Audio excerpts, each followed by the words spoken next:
O meu convidado de hoje é o fundador de um canal de YouTube que se tornou uma referência em Portugal quando o assunto é colocar o dinheiro a trabalhar para nós. Com simulações práticas e um lema de que investir não é só para ricos, tem ajudado milhares de portugueses a dar os primeiros passos rumo à liberdade financeira. Hoje tenho comigo o Tiago Ramos. Tiago, muito obrigado por teres aceito o convite e bem-vindo ao podcast. Obrigado eu pelo convite. Muito obrigado.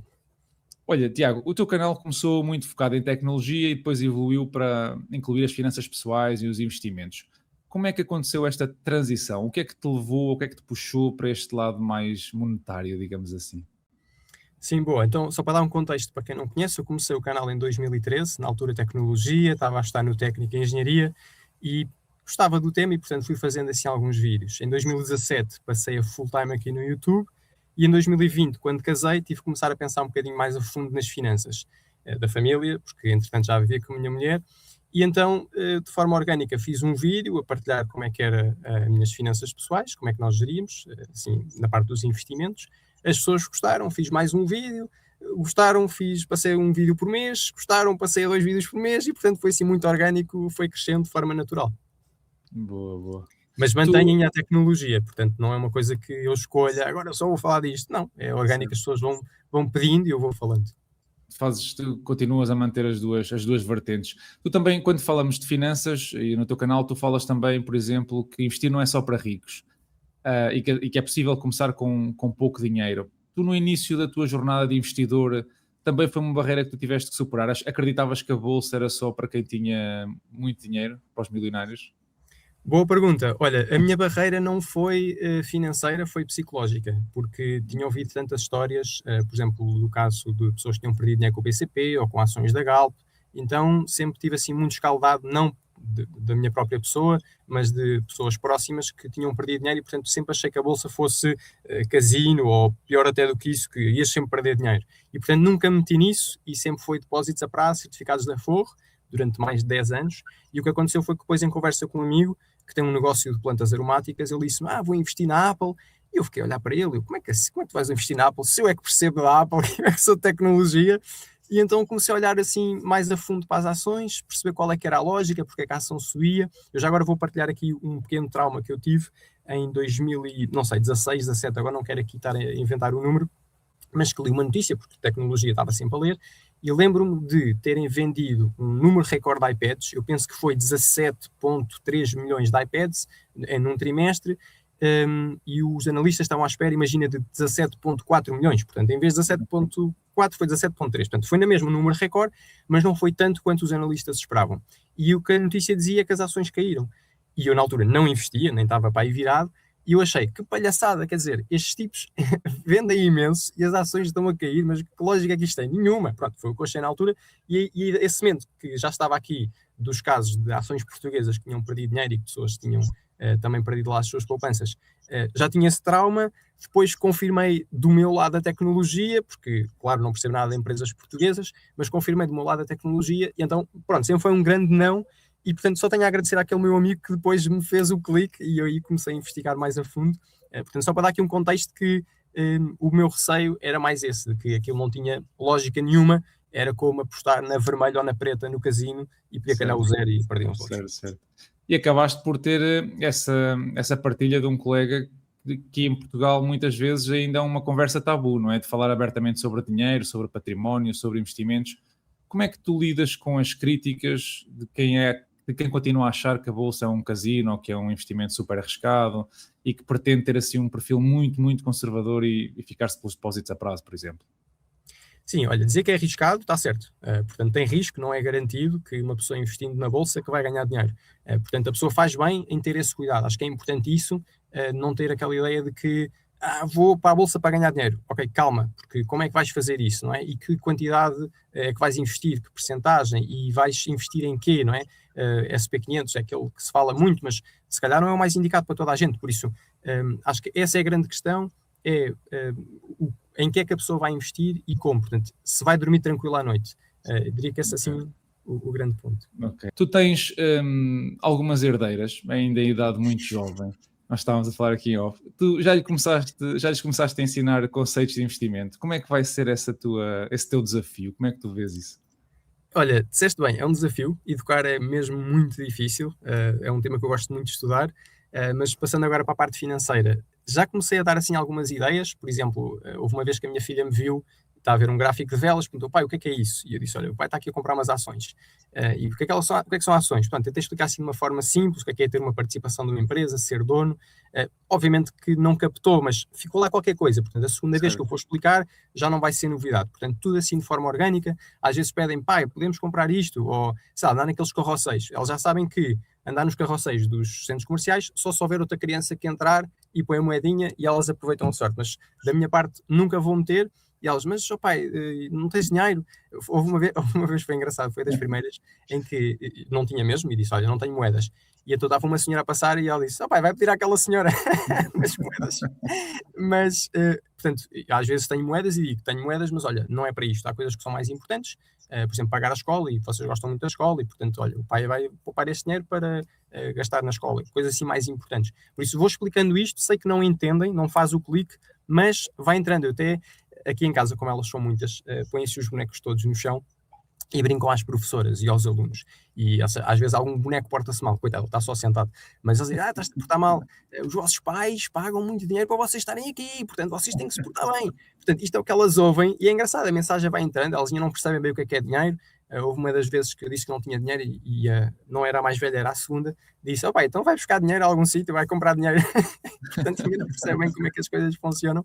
Mas acho que o ir falando de forma muito natural faz com que a ideia também vá entrando de forma natural. Eu ainda tenho muito que aprender sobre a educação da parte financeira, tenho muitas dúvidas em relação a isto, porque não sei como é que isso se faz, ainda por cima num mundo como está hoje, em que é tudo muito digital, ou seja, antigamente podias ver o porquinho milheiro e ia crescendo. Eu não uso moedas hoje em dia, portanto elas não têm nenhum porquinho milheiro, nem vão ver o dinheiro a crescer, por isso vou ter que arranjar aqui outra forma delas perceberem que aquilo está a crescer. Eu, por exemplo, tenho um amigo que os filhos querem jogar consola. E, portanto, o que ele faz é, ok, então tenho que fazer exercícios, tem uma página, tem um caderno, não é? E por cada página dá não sei quantos pontos. E esses pontos convertem-se em minutos e depois, ao domingo, podem jogar. Se não jogarem, com esses minutos que têm disponíveis, acumula para o mês, para a semana seguinte com juros compostos. Okay. Portanto, imagina, acho que é mais 10%. Portanto, eles começam a aprender juros compostos, porque sabem que se não jogarem neste domingo, no próximo domingo vão poder jogar mais tempo porque aquilo faz efeito de juros. Acho que esta é uma ideia interessante, porque para já obriga-os a estudar ou a trabalhar para poder ter acesso à consola. E se eles conseguirem contrariar a sua vontade e adiar esse prazer para mais tarde, então conseguem ter mais, que é exatamente aquilo que nós temos. Não é? Eu posso fazer hoje uma viagem e endividar-me, ou então vou esperar para o próximo ano, se calhar já tenho o dinheiro, não pago os juros do crédito, por exemplo. Certo. Isso é uma boa estratégia, por acaso não tinha pensado nisso, essa dos juros compostos em relação com aplicabilidade no teu dia-a-dia é nova, nunca tinha ouvido. Olha, eu também não, desculpa. Isso vou fim de amigos ou fim de feedbacks. Certo. Passando aqui um bocadinho para o teu portfólio, tu geres vários planos de investimento, tens algumas séries mais famosas, como o Milionário com Salário Mínimo e assim, outros desafios mais de investimento semanal. Como é que tu te organizas para gerir tantas estratégias em paralelo? Sim, essas que estás a dizer são muito fáceis, porque são muito passivas, portanto eu só tenho que ter a ideia e a executar, aquilo eu até mostro lá no meu canal passo a passo como é que faço, é só uma vez, portanto crio o plano, defino o valor, seja mensal, semanal, diário, o que for, dependendo do objetivo, e fica feito, nunca mais tenho que me preocupar com aquilo. Por isso, essas são muito fáceis. Depois, do ponto de vista pessoal, como gosto de ações, gosto de estar sempre a ver o mercado, então aí sim, já exige de outro trabalho e estou sempre a ver porque gosto, mas entendo que quem não gosta não quer estar a perder tempo com isso. Mas o plano de investimento é muito simples. Automatizas, não é? Portanto, quer os depósitos, quer depois os investimentos, acabam por ficar de forma automática, ok. Olha, sim, os depósitos não são automáticos porque sou freelancer e, portanto, não há um dia fixo, não é? É sempre que recebo e é variável, passo logo para lá. Ok. Tu, nos teus vídeos também mostras muitas vezes, ou quase sempre, as tuas compras, quando é que vendes, quando é que compras e assim. Como é que tu fazes, por exemplo, costumas transacionar ETFs? Que critérios é que tu usas para escolher os ETFs que tens na tua carteira? Olhas para o rácio de despesas, para o TER? Olhas para a liquidez do ETF? O que é que te leva a escolher um em detrimento do outro? Boa pergunta. Então, ETFs sou muito passivo, ou seja, não tenho assim muitos ETFs, não há muita diversidade de ETFs, apesar de olhar para vários, que as pessoas vão pedindo e eu tento comparar, e até já me aconteceu mudar, portanto, havia um que eu gostava muito, alguém me sugeriu nos comentários, olha este, epá, de facto este aqui é mais interessante para os meus objetivos. Não posso dizer que seja melhor porque tudo depende, não é? Eu estou-me agora a lembrar de dois em particular. Há o SXR8, que é o da BlackRock. A BlackRock é a maior gestora financeira do mundo, cerca de 14 trilhões de dólares sob gestão. Depois há a SPDR, que tem menos dinheiro sob gestão, mas tem o SPYL, que replica também o SP500, mas um é 0,07% de TER, o outro é 0,03%. Portanto, é uma diferença, pode não parecer muito, ao fim de muitos anos e com muito dinheiro, pode ser alguma diferença, mas de facto, para quem tem pouco, pode não fazer muita. Eu optei por isso, por ir para uma TER mais baixa. Enfim, são opções. Eu sinto-me confortável em investir nessa. Se calhar tem mais risco porque é mais pequena, pode a empresa ir à falência, se calhar. Enfim, eu estou confortável, durmo tranquilo, tendo lá o meu dinheiro. Esse é o ETF em que invisto mais. Ok, mas vendeste a posição anterior ou simplesmente passaste a fazer? Mantiveste, não é? Okay. Mantive, simplesmente passei a comprar na outra, sim. Ok. Nós aqui em Portugal, não só no investimento passivo, se calhar mais no investimento passivo, exige mais o DCA, portanto a estratégia do Dollar Cost Averaging, mas em ações também, muitas vezes, há muitas pessoas que seguem essa estratégia de ir reforçando quando as posições não vão a favor ou não estão a favor, ou com uma tendência positiva. Isto normalmente acontece em momentos de grande volatilidade nos mercados. Tu já tiveste alguma vez uma ocasião onde o lado emocional te levou a não fazer o DCA, portanto, a dizer assim, olha, vou esperar mais um bocado porque isto está uma queda realmente significativa, não vou investir esta semana, vou só investir para a próxima? Ou tu és mesmo, tens uma estratégia que segues religiosamente, portanto, recebes, depositas, investes, sem olhar para esse contexto? Ok, são muitas perguntas, se eu me esquecer de alguma, lembro-me. Então, só para explicar, eu tenho a carteira pública de ações, essa aí eu mostro como é que funciona, deposito 100 euros por mês, e se eu fizer alguma compra, mostro depois no mês seguinte todo o extrato, depósito, quanto é que foi, quanto é que comprei de alguma ação, quanto é que eu vendi, porquê, dividendos que eu recebi, e juros sobre o dinheiro que estava lá parado. Pronto, isso é uma questão 100% transparente. Depois, do meu ponto de vista mais pessoal, sou bastante mais ativo. Quando digo bastante mais ativo, não existe para mim DCA com ações. Não existe, ou seja, tudo bem que há quem faça, eu não faço, não estou a dizer que esteja mal, não faço isso porque gosto mesmo de comprar naquele momento exato. Já fiz isso com algumas séries, por exemplo, na dos 100 mil euros com ETFs em 10 anos e a do milionário com salário mínimo, penso que nessas duas eu fiz isso, em que quando eu comecei a série disse, vou só alocar 5%, porque o mercado estava perto de máximos históricos. Portanto, foi exatamente o contrário do que tu disseste, de esta semana o mercado está em baixo, não vou comprar. Não, aí é que eu quero comprar. Por isso, nesse dezembro, quando eu comecei essas séries, eu expliquei nesses vídeos, olha, vou só pôr 5% porque o mercado está muito alto, é possível que haja uma correção, não sei. Aconteceu que em março, abril, houve aquela questão das tarifas, aquilo caiu para aí 20%, porque também houve a questão do câmbio euro-dólar, que desvalorizou para aí 10%, e portanto isso penalizou ainda mais esses ETFs que estavam em euros, os SXR8, SPYL. Portanto, houve uma queda muito grande e eu comprei com tudo. Portanto, todo esse dinheiro que eu tinha esperado, esses 95% que estavam desalocados, eu aloquei-os completamente e isso fez com que depois a minha rentabilidade fosse muito superior à média do mercado. Ok. Como é que tens mais ou menos distribuído o teu portfólio em termos de ativos? Tens os ETFs passivos, que já mencionaste, depois também tens algumas ações. Que outro tipo de ativos é que tens nas tuas carteiras? Criptoativos, tens Bitcoin, como é que... Boa, olha, abri agora aqui o Excel disso, para não estar aqui a mentir. Portanto, cerca de 30% está em ETFs SP500, depois cerca de 3% em Bitcoin e Ethereum ETF também, está na série do canal, e depois os outros 67% estão em ações.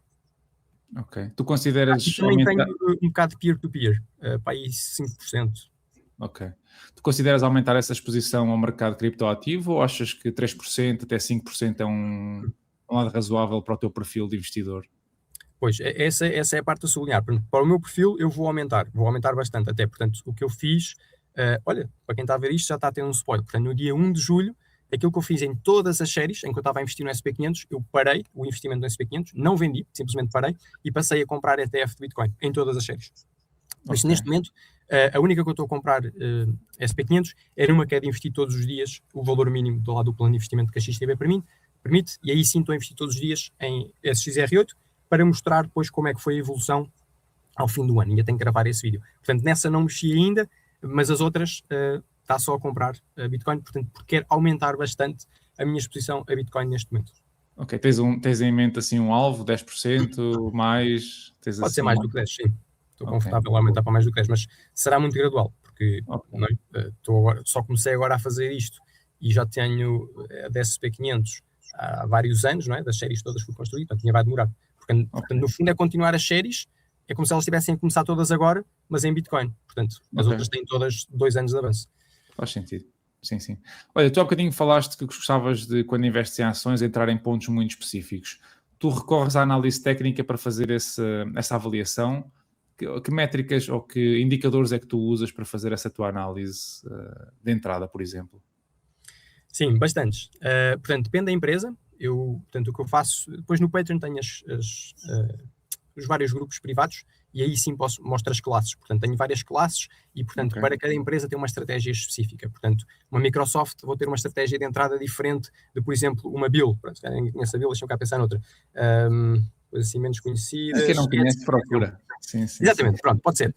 Portanto, tendo em conta aquilo que eu espero de cada empresa, se eu achar que ela pode ir mais abaixo, então eu vou esperar mais. No caso de ser uma empresa maior, por exemplo, uma Bill pode ter caído de 70% a 80%. Numa Microsoft, se eu não estiver à espera disso, posso ficar contente com uma queda de 20% ou 30%, por exemplo, e ser aí o ponto de entrada. Portanto, de cada uma vai ser uma classe diferente e, portanto, vai ser uma estratégia diferente para cada uma. Ok. E depois como é que tu decides quando é que vendes? São posições que tu aguentas muito tempo ou olhas para elas mesmo para o longo prazo? Ou estamos a falar mais de uma estratégia, sei lá, depois de venderes quando ela chega a máximos ou uma coisa assim do género? Quando é que decides que tens que sair? Sim, olha, tipicamente aquilo que agora tem acontecido mais, gosto de empresas que tenham caído bastante, ou seja, em caso de uma desconexão entre, eu não sei se posso partilhar o ecrã. Pronto, algo que eu gosto, por exemplo, de fazer, e fiz com o Ubiquity, é olhar quando há aqui uma descorrelação entre o verde aqui é o valor da ação e o azul é a receita da empresa. Portanto, quando a receita sobe e a ação desce, eu gosto de ir a essas empresas, porque no meu entendimento pode haver uma desconexão do mercado. Obviamente que os analistas podem estar a ver, não, porque o que vai acontecer a seguir é que ela vai cair imenso. Por exemplo, com o Whirlpool, já vamos ver isso daqui a pouco. E então, aqui, houve uma altura em que eu comprei, ela estava a cerca de 100, aqui algo, exatamente 105, pronto. E neste momento depois já passou os 1000 e, entretanto, voltou a cair. Portanto, pode-se dizer que aqui a correção foi demasiado para cima, portanto, ela superou aqui esta linha, agora foi para baixo, não sabemos, mas, por exemplo, aqui a Etsy, era um dos exemplos que estava a falar um bocado. Repara que a linha verde e a azul andam muitas vezes de mãos dadas, já aqui um momento há uma descorrelação e aí eu começo a olhar para as empresas. Portanto, enfim, é uma estratégia, não é garantido. Aliás, eu próprio estou-me a comparar a mim próprio em termos de benchmarking. Portanto, no Patreon tenho lá esse Excel e tem lá quando é que eu comprei uma determinada ação, quando é que eu a vendi, quantos dias decorreram. Comparo também com o SPYL, ou seja, se eu tivesse comprado com o mesmo valor o SPYL naquele dia e se tivesse vendido naquele outro dia, quanto é que ele teria subido? Portanto, comparo a minha rentabilidade com a do índice, os mesmos valores, e fico a perceber se fiz bem em estar aqui a perder tempo a ver isto, perco imensas horas, ou se ia simplesmente tapar os olhos, comprar SP500 e seguir com a minha vida. Okay. E, portanto, estou a fazer esse estudo, a comparar-me a mim próprio, e aquilo que eu te falei das classes é exatamente para eu perceber quais é que têm mais rentabilidade. Se é de uma empresa que está em mínimos 5 anos, se é de uma empresa em que a receita subiu mais do que o valor da ação, se é de uma empresa em que a ação subiu, mas a receita desceu. Portanto, estou sempre assim a ver o que é que faz mais sentido. Só para dar aqui um último exemplo, o da Whirlpool. Oi, faltou aqui um L.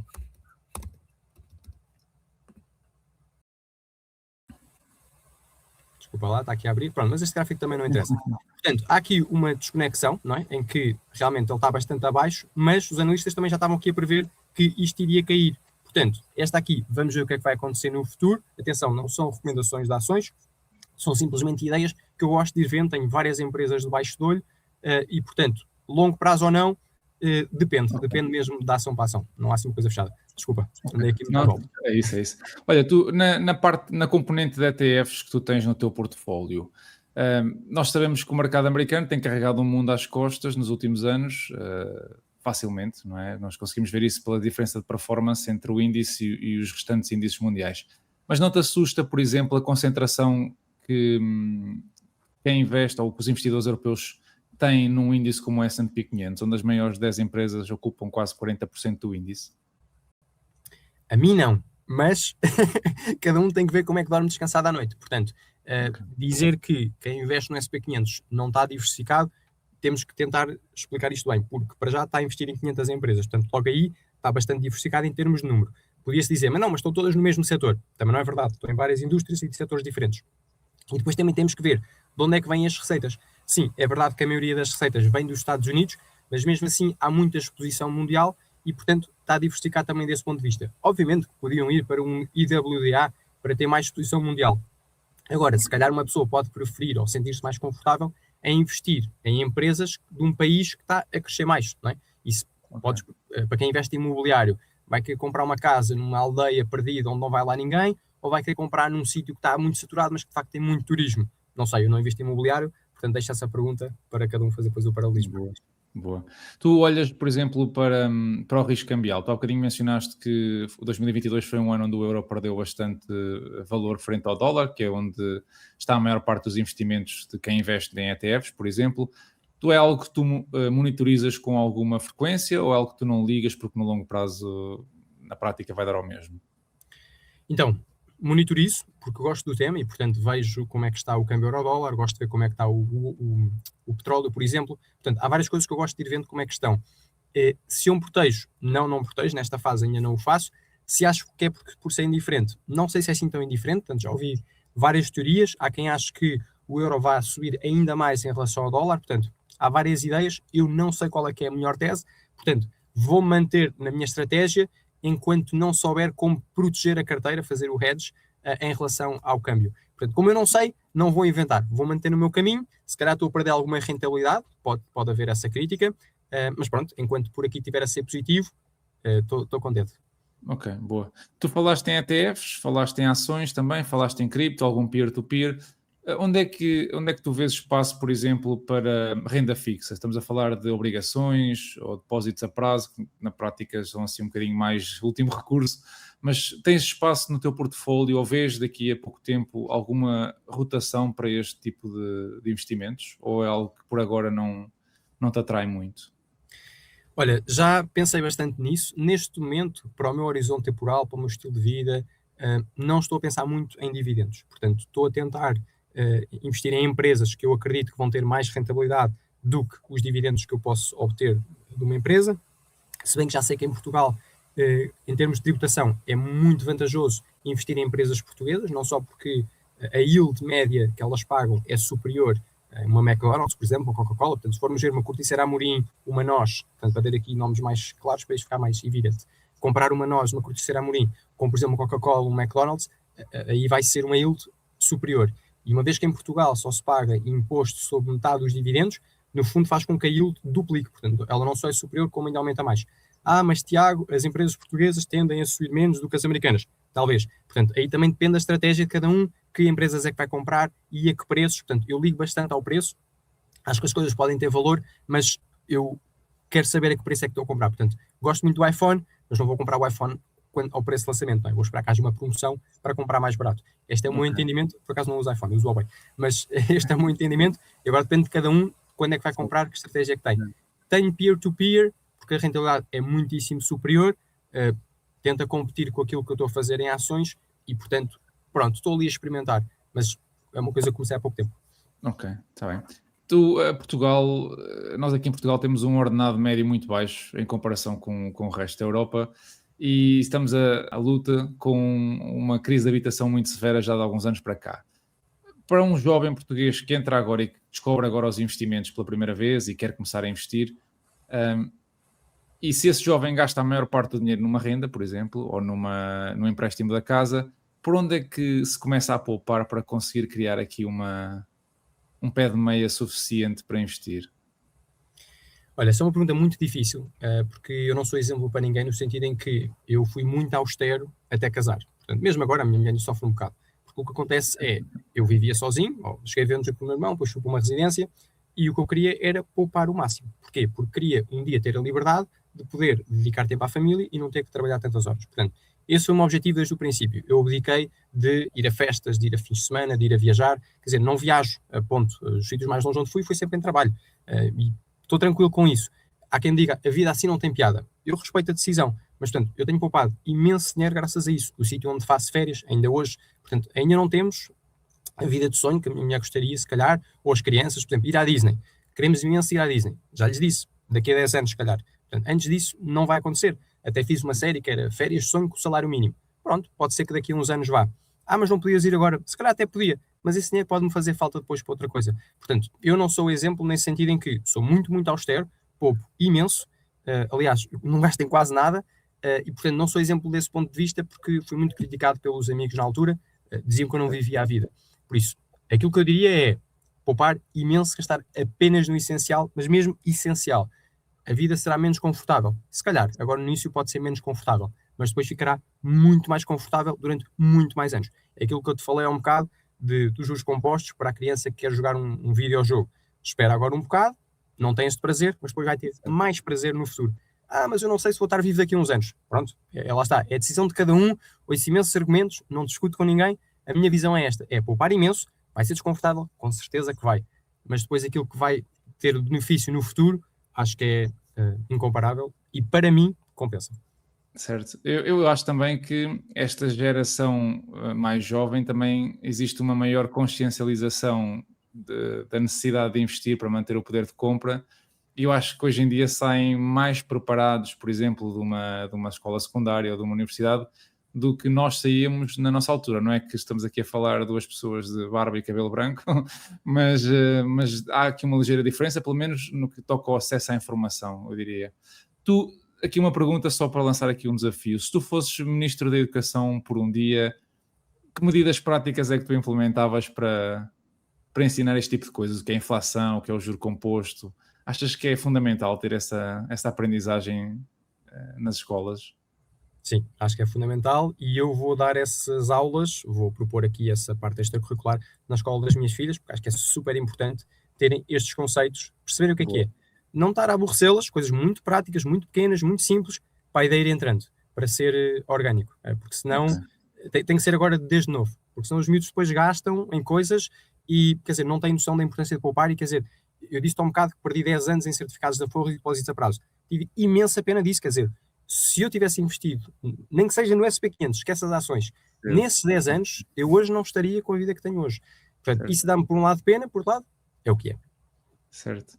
Olha, fazendo a transição então para os mercados, CBDCs, qual é que é a tua posição sobre isso? Nós estamos cada vez mais perto. O BCE promete que a CBDC deve estar pronta daqui a 3 anos, 2, 3 anos, diria eu, se calhar até menos. Qual é que é a tua posição sobre isso? Tu vês isso como uma ameaça? Achas que é inevitável? És a favor? És contra? Tens uma posição definida, se calhar? Não tenho uma posição definida. Aquilo que tenho ouvido é que é assustador e inevitável. Portanto, há muita gente que fala da questão da privacidade, em que vão poder controlar onde é que eu gasto o dinheiro, quando é que eu gasto o dinheiro. Imagina quando houve aquela questão em abril do apagão e a malta foi toda a correr aos supermercados ou ao gasóleo. Quer dizer, pode alguém num sítio clicar num botão e dizer acabou o gasóleo para toda a gente. Ah, mas eu quero abastecer. Paciência, não podes. E, portanto, acho que pode aí a liberdade ficar um bocado comprometida, se não mesmo bastante, e isso pode ser um bocadinho assustador, porque já vimos que as entidades superiores não são infalíveis, apesar de acertarem muito, e agradecemos muito tudo o que fazem, mas não são infalíveis. E, portanto, se algum dia tomam uma decisão errada em relação a alguma pessoa e a vão penalizar por causa disso, acho que pode ser mesmo muito chato. E isso pode ser assustador. Ok. Nós estamos a viver numa era em que o S&P 500, ou os mercados, quase na totalidade, com esta vaga de inteligência artificial, estão próximo, ou até mesmo em máximos históricos. E muitas das empresas atingem níveis absolutamente astronómicos, não é? Estamos a falar de várias empresas já na casa dos trilhões de dólares. Tu achas que esta vaga da inteligência artificial é uma bolha ao estilo dos anos 2000, ou achas que desta vez os fundamentos das empresas justificam este tipo de expectativa e de investimento? Pronto, como te disse há um bocado, eu gosto muito de olhar para as contas das empresas, não é? Ver se a receita está a subir e se a ação está a acompanhar isso ou se é só porque sim. Portanto, há várias empresas que me pedem para ver aqui no YouTube em que a empresa tem zero de receita. Portanto, há ali uma ideia e a ideia aparentemente vale bilhões. Tudo bem, eu respeito. Não é para mim. Eu gosto de ver uma coisa um bocadinho mais concreta. Se calhar estou a perder uma oportunidade fantástica, porque aquilo vai multiplicar por imenso. Eu durmo tranquilo, sabendo que perdi essa oportunidade, porque gosto de investir em coisas mais concretas. Portanto, quando falas de AI, depende. Acho que há aqui vários níveis de AI. Pode estar a ver do ponto de vista de quem está a criar o chip, Podes ver, que é, por exemplo, a AMD, a Nvidia, a Micron, etc. Podes ver do ponto de vista de quem está a criar o software, as Anthropic, as OpenAIs. Podes ver do ponto de vista de quem está a aplicá-lo na prática. Por exemplo, uma Salesforce, que está a aplicar isso depois para os clientes, uma ServiceNow. Portanto, destes três, um está muito em baixo, não é? Que são o SaaS Apocalypse. Se calhar já ouviste falar deste termo. As outras estão muito em cima. Estas aqui no meio, não sei, vamos ver como é que a OpenAI se vai safar em termos do IPO quando vier para cá, mesmo a Anthropic, vamos ver. Por isso, eu não consigo dar-te uma resposta geral, eu gosto de ver caso a caso. Há empresas onde eu gosto de investir, por exemplo, tenho a AMD, que está na conta pública, se calhar tenho alguma destas do SaaS Apocalypse, porque pode ser uma boa oportunidade, não sei, vamos ver, o tempo dirá. Portanto, eu gosto de ver caso a caso, não gosto de ser, sim, são todas boas, estão todas valorizadas, ou são todas más, estão todas numa bolha, vão todas cair. Depende. Por isso, comparando com 2000, daquilo que eu ouvi, os fundamentos são bastante diferentes, no sentido em que as empresas agora têm muito mais dinheiro do que tinham na altura, faturam muito mais do que faturavam na altura, as expectativas de crescimento são muito superiores àquilo que eram na altura. Por exemplo, uma meta hoje em dia a crescer cerca de 30% por ano é assustador, não é? Quer dizer, uma empresa que vale mais do que 1 trilhão e a subir 30% de faturação por ano, quer dizer, não é uma ninharia. Uma Accenture, por exemplo, que vale menos de 100 bilhões, está a crescer para aí, não sei, 2, 3% por ano. Por isso, uma meta que vale muito mais, está a crescer muito mais, isto tem que ser avaliado de forma diferente, não é? Portanto, os rácios, os múltiplos, têm que ser diferentes, porque há uma que está a crescer muito mais e há outra que está a crescer muito menos. Certo. Tu agora, com as taxas de juros que subiram recentemente e que de alguma forma tornam mais atrativos os depósitos a prazo, não é? Mas como é que tu vês os próximos tempos nos mercados? Tu achas que esta subida das taxas de juros, achas que a inflação vai ter impacto naquilo que vai ser a performance, por exemplo, do S&P 500 este ano? Tu estás à espera que os mercados terminem em território positivo? O que é que tu esperas nos próximos 6 meses, 12 meses dos índices americanos? Não sei. Essa é a minha primeira resposta. Não faço ideia o que é que vai acontecer nos próximos 6 meses, 12 meses. Eu, como te disse, tenho uma fatia alocada aos ETFs, mas não é a minha maior fatia, porque durmo mais descansado sabendo que estou a investir na empresa XYZ, porque acredito mais naquelas contas, naqueles múltiplos, do que noutras que acredito que estejam subvalorizadas dentro do SP500. E, portanto, para não ser penalizado quando essas forem corrigir, se corrigirem, então eu prefiro estar investido noutras em particular. Portanto, em termos de taxas de juro, teoricamente é pior para as empresas, não é? Porque as empresas precisam de capital para trabalhar, muitas têm dívida. Esse é um dos critérios que eu, quando invisto numa empresa, é que ela tenha mais dinheiro do que dívida, é algo que eu gosto de ver, que uma empresa não esteja muito endividada. Não é regra específica, ou seja, pode acontecer que eu invista numa empresa que tem mais dívida do que dinheiro, mas tipicamente é algo que eu gosto de olhar, ver também se elas fazem share buyback, se andam a recomprar ações. Gosto muito mais disso do que quando elas pagam dividendos, só porque em Portugal os impostos são muito elevados, portanto eu prefiro que não me taxem em relação a isso, eles que façam a recompra das ações, eu não quero os dividendos. Daqui a uns anos, se eu quiser, eu vendo a ação, até porque uma pergunta que me fazem muitas vezes é ETF acumulativo ou distributivo do SP500? É igual. Não, não é igual, porque se eu tiver um distributivo, vou levar uma talhada de 28% nos dividendos. Se eu tiver um acumulativo e esperar 8 anos, em vez de levar uma talhada de 28%, levo apenas 19,6%. Isto se eu quiser vender o valor do ETF na medida correspondente aos dividendos que eu devia ter recebido. Portanto, imagina que ao longo desse tempo eu devia ter recebido 20 euros em dividendos. Ok, então vendo 20 euros desse ETF, agora como dá para comprar a partir de 1 euro, portanto dá para fazer isto facilmente, e aí levo uma talhada muito menor em termos de impostos. Certo, certo. Os acumulativos são fiscalmente mais eficientes. Não te consegues livrar da retenção na fonte dos 15%, portanto o benefício é só 13%, mas é como dizes, quer dizer, no longo prazo, e estamos a olhar para prazos de 20, 30 anos, vão ser muito mais eficientes do ponto de vista fiscal, né, de tributação.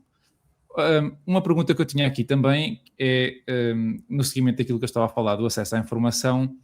Hoje em dia nós temos tudo à distância de um clique, não é? Tu abres uma aplicação no telemóvel, entras na corretora e consegues fazer uma venda para em menos de 5 segundos, ou uma compra em menos de 5 segundos. E depois isto exige que nós saibamos filtrar a informação que nos chega, que também chega de todas as origens e mais algumas. Como é que tu filtras o ruído? Ou que plataformas é que tu usas para consultar e obter informação para tomar decisões? Onde é que tu vais beber esse conhecimento? Olha, essa é uma excelente questão, e quando tu perguntaste há um bocado sobre a nossa geração, que agora tem acesso a mais informação, portanto, sai mais bem preparado das escolas e que tem acesso a mais conteúdos, é verdade que tem acesso a mais conteúdos, mas também tem acesso a muito mais lixo. Portanto, para teres ideia, a cada minuto que passa são colocadas cerca de 400 a 500 horas de vídeo no YouTube. A cada minuto são colocadas 400 horas de vídeos. É muito. E, portanto, saber distinguir o que é interessante, o que é ruído, é muito difícil. Portanto, por um lado, é verdade, há mais informação, mas também há muito mais desinformação. Por isso, a tua pergunta é super pertinente.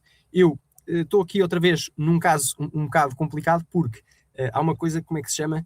É desinformação intencional, assim, uma coisa assim. Portanto, não estar constantemente a ver as notícias, por um lado porque me distrai, portanto, em termos de ruído, eu filtro muito aqui no Investing Pro, gosto muito de estar aqui, mesmo no Investing, não tem que ser no Investing Pro, o Pro tem algumas notícias extra, mas no Investing dá para ter alguma noção do que é que está a acontecer. No TradingView aparece lá sempre quando há assim uma variação grande, tento perceber o que é que está a acontecer, clico lá no botãozinho e aquilo mostra quais é que são assim as notícias do dia. A Reuters é sempre uma boa fonte, e depois vejo 1 ou 2 canais no YouTube, mas cada vez menos. Aliás, tirei as subscrições e vou fazer agora um jejum do YouTube durante uns tempos, porque quero focar-me no trabalho e ser menos consumidor e mais criador. Ok, boa, boa. Tu tens assim algum livro, alguma referência que tenha inspirado essa tua forma de investir? Alguma, seja português ou internacional, não é? Nós estamos muito, com o YouTube estamos muito expostos a esses criadores de conteúdo, mas também a investidores muito profissionais. Tens assim alguém ou algum ensinamento que te tenha marcado, que possas partilhar? Algum livro, por exemplo? Algum autor? Sim, olha, gostei muito do One Up on Wall Street, do Peter Lynch. Foi um livro que eu gostei imenso, porque era algo que eu já gostava de fazer, era investir em ações particulares, e ali ele deu uma força que eu queria. Portanto, não sei se foi um bias, um enviesamento de ele disse aquilo que eu queria ouvir, pode ter sido isso, mas foi um livro que eu gostei muito. Outro que marcou imenso foi o do Morgan Housel, A Psicologia do Dinheiro.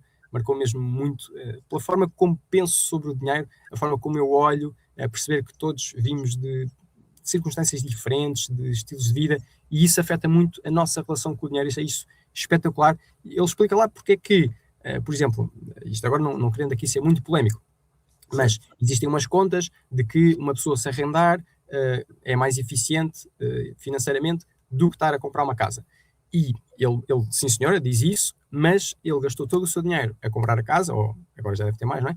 Mas gastou o seu dinheiro a comprar a casa sem crédito, sem nada, porque valoriza o dormir tranquilo à noite, sabendo que não tem um crédito a ninguém. Mas eu podia ter ganho mais se tivesse feito um crédito ou se tivesse investido no outro lado. E ele diz, é verdade, mas eu não quero isso. Portanto, essa parte psicológica acho que é super importante.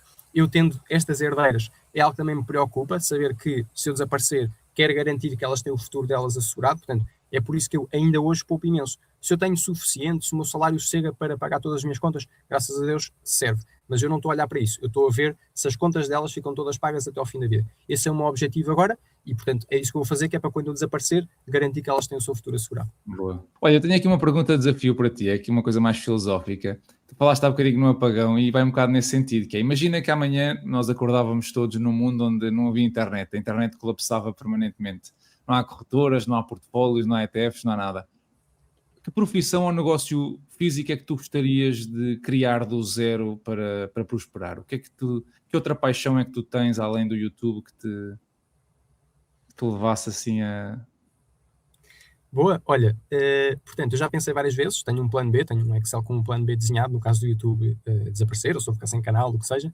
Portanto, a primeira profissão que eu iria, mas que sem internet não dá, mas eu vou dizer na mesma, era ser Uber, portanto, ser motorista. Gosto imenso de conduzir e é uma profissão que eu gostava imenso.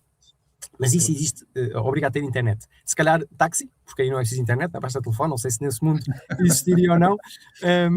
Mas a outra opção seria trabalhar, por exemplo, no McDonald's, ou o que seja. Aí acho que não é preciso mesmo internet. Portanto, é algo que estou mesmo francamente disponível para fazer, porque o trabalho, para mim, é para pagar contas, apesar de gostar muito daquilo que faço, mas sei qual é que é o meu foco, o meu objetivo de vida, e o trabalho é um meio para atingir esse fim. E, portanto, algo que eu também gostava era ter uma casa 100% autónoma, portanto, em termos de eletricidade e de água. É um plano que eu estou a pensar, portanto, faz parte daquela ideia de futuro que eu te falei, mas para já ainda é complicado. Aliás, algo que acelerou muito este processo foi exatamente o que aconteceu, em primeiro lugar, o ano passado, que achei surreal, estarmos tantas horas sem eletricidade, e depois o que aconteceu agora em Leiria, no início deste ano, em que tiveram dias sem eletricidade, e eu que moro num prédio com 4 crianças, acho que é inaceitável, não há outra palavra, nós tudo aquilo que pagamos e estarmos dias ou semanas sem eletricidade, eu estaria tramado, porque aqui não há forma de chegar à água, porque estou num dos pisos superiores. Eletricidade, depois com certeza também não há, apesar de que já arranjei aqui uns painéis solares, portanto já consigo 40% da minha produção diária, do meu consumo diário de eletricidade, já consigo ficar autónomo dessa maneira, portanto já estive aqui a montar o sistema. Mas a questão da água ainda não resolvi, porque estou num prédio, tenho já vários garrafões, isto parece um bocado absurdo, mas aqui falha muitas vezes a água, e foi curioso a última vez que falhou, um dos vizinhos estavam-se a queixar, já estávamos há muitas horas sem água, e disse, olha, podem ir ali buscar à minha garagem os garrafões, porque eu tenho lá 40 garrafões, 40 vezes 6, 6, 4, 24, 240 litros. E deu jeito, portanto, a forma de eu dar banho aqui às crianças, às 4 crianças, foi com garrafões de água, que eu já tinha prevenido para um apocalipse, não sei, não dá para muito, mas enfim, estou-me a começar a preparar e a pensar um bocado nisso. Portanto, pensei em muitas coisas, o tempo não estica para tudo. Boa. Antes de nós finalizarmos aqui, eu tinha uma pergunta mais em jeito de curiosidade. Tu tens alguma empresa onde tu tenhas investido ou que tenhas descoberto, digamos assim, por algum gadget, alguma tecnologia que tu tenhas analisado no teu canal? Descobriste assim alguma coisa que te lembres e que digas, olha, isto se calhar era capaz de ser boa empresa, foste ver e era mesmo? Boa pergunta. Olha, não. Até agora, ou pelo menos que me lembre, ainda não Ou já aconteceu. estão conhecidas, se calhar, ou então não há assim... É assim, eu sou muito racional, portanto, há uma empresa em que eu gostava muito de investir, que se chama Games Workshop, porque é de miniaturas, portanto, eu gosto muito de pintar miniaturas de plástico, e é uma empresa que eu gostava muito de investir. E é boa Para mim, empresa. para mim as contas não fazem sentido e não consigo fazê-lo. Portanto, Ok. vou olhando para ela, seria claramente uma compra de paixão, do género, gosto desta empresa, vou comprar. Não consigo fazê-lo. Sou demasiado racional para fazer uma compra dessas. Para mim as coisas têm de estar mesmo... Até pode ser um erro, atenção. Até posso ter sido eu olhar mal para as contas e não fazer... E se calhar era um bom negócio e eu não aproveitei. Mas não consigo fazê-lo. Já ouvi falar, mas não faz mal. Eu já ouvi falar nela, mas não tive a oportunidade de analisar. Conheço o nome, mas ainda não tive a oportunidade de analisar. Pensei que fosse boa empresa, mas por isso é que eu estava a dizer que se tinhas achado boa empresa ou não. A empresa é ótima. Eu gosto muito da empresa e o trabalho que eles fazem, as miniaturas que eles vão lançando, acho ótimo. O que acontece é que eles, como mudaram a estratégia de aumentar um bocado os preços e lançaram agora mais coisas de Senhor dos Anéis, a ação subiu imenso nos últimos anos e eu não apanhei essa subida. Portanto, pronto, agora vou ter que esperar. Ok, boa. Olha, Tiago, eu deixo sempre aqui este espaço final, estamos a terminar, eu deixo sempre este espaço final para tu falares nas tuas iniciativas, onde é que as pessoas te podem encontrar, nas redes sociais, os teus contactos, assim que o palco é teu e estás à vontade. Obrigado. Não quero roubar muito tempo, portanto é isso. Tiago Ramos no YouTube. A minha ideia é falar para o Tiago de 18 anos. Portanto, estas coisas que eu falei aqui, de receita, se está a subir, a ação está a descer, obviamente que eu não ia falar isso para o Tiago de 18 anos. O que eu lhe queria dizer ao Tiago é, olha, estás a pôr nesses depósitos a prazo, nesses certificados de aforro, vê isto, se calhar faz sentido para ti. Pode não fazer, portanto não vou dizer tens que fazer isto, tens de ter isto, não. Olha, há estas opções todas, portanto vou mostrando ETFs de criptomoedas, explico qual é que é a vantagem e a desvantagem de investir dessa maneira, porque sei que há muitas pessoas que preferem comprar mesmo Bitcoin, há outras que não sabem como é que isso se faz e, portanto, pode haver algumas vantagens em fazer de outra maneira. Lembrei-me agora deste exemplo, mas, portanto, mesmo ETFs de dividendos, ETFs de rates, de imobiliário, para quem gosta disso, ETFs de obrigações, que agora também estávamos a falar sobre isso, portanto, existem lá muitas opções. Falei lá no canal, a minha ideia é sempre essa, explicar de uma forma muito simples para quem não percebe nada, e é por isso que os vídeos também são longos, porque falo muito porque estou a explicar a quem não sabe nada, e portanto, quem não sabe nada, eu vou ter que explicar sempre muitas coisas de base para poder explicar conceitos um bocadinho mais complicados, mas portanto, depois quem quiser aprofundar, isso aí já é no Patreon, mas vamos focar aqui no YouTube.